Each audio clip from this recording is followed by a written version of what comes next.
اپنے معاملات اللہ کے سپرد کیا کریں۔ لیکن ان سب کے باوجود اگر مشکلات آ جاتی ہیں تو کوئی بات نہیں، مشکلیں آزمائشیں یہ اللہ کی طرف سے نبیوں کو آئی ہیں۔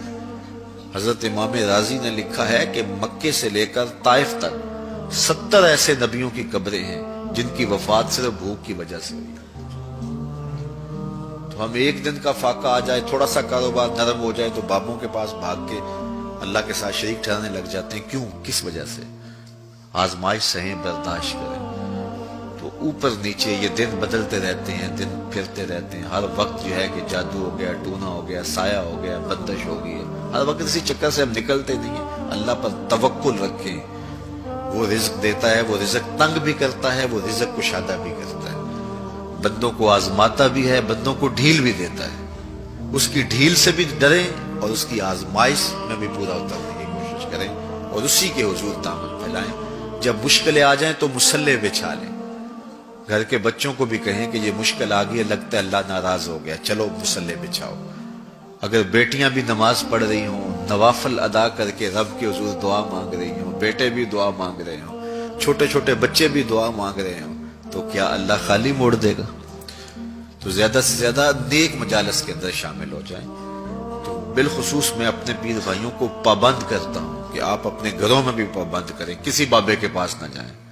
یہ بڑے گندے لوگ ہیں، یہ سامنے اب چیزیں آ رہی ہیں، بڑے گندے اور غلیظ قسم کے لوگ ہیں، ان کی نظروں میں غلاظت بھری ہوئی ہے، اور جو ہے وہ لوگوں کے ہجوم سے کبھی متاثر نہ ہوں کہ فلاں وہاں سے اتنے لوگ جا رہے ہیں۔ لا یصیر الباطل حقا بکثرت المتمسکین بہ، اگر کسی جھوٹ کے ساتھ، کسی باطل کے ساتھ زیادہ لوگ وابستہ ہو جائیں تو اس وابستگی سے باطل حق نہیں ہو جاتا۔ لوگ کہتے ہیں جی اتنے لوگ آ رہے ہیں، کچھ ہے تو آ رہے ہیں، تو جو بت خانوں میں جا رہے ہیں اتنے لوگ تو کچھ ہیں تو جا رہے ہیں، کیا مطلب یہ کوئی اب معیار ہے؟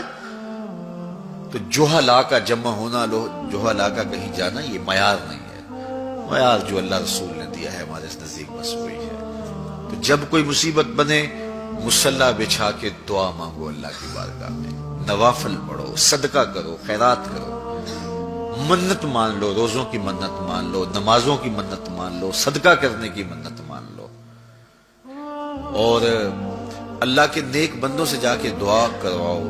غریبوں میں آپ رزق بانٹو، اس سے برکت ہوگی، اس سے پریشانیاں دور ہوں گی۔ رزق کم ہو گیا ہے تو غریبوں کو دو، لگتا ہے غریبوں کو دو گے تو اور کم ہوگا، نہیں، جب دو گے تو اللہ کے سچے وعدے آپ کو نصیب ہوں گے اور آپ کو برکت نصیب ہوگی، اس کے راہ میں دینے سے کم نہیں ہوتا ہے۔ اس لیے میں یہ خاص طور پہ یہ باتیں اس لیے کر رہا ہوں کہ ان دنوں کے اندر بہت زیادہ جو ہے وہ اس طرح کے لوگ ہیں، اور مختلف جو ہے وہ چینلز کے اوپر ان کو سامنے لایا جا رہا ہے۔ ان لوگوں سے اپنے دامن کو چھڑائیں اور صالحین کی صحبت کو اختیار کریں۔ صالحین کی صحبت سے آپ کو نور ملے گا، روشنی ملے گی۔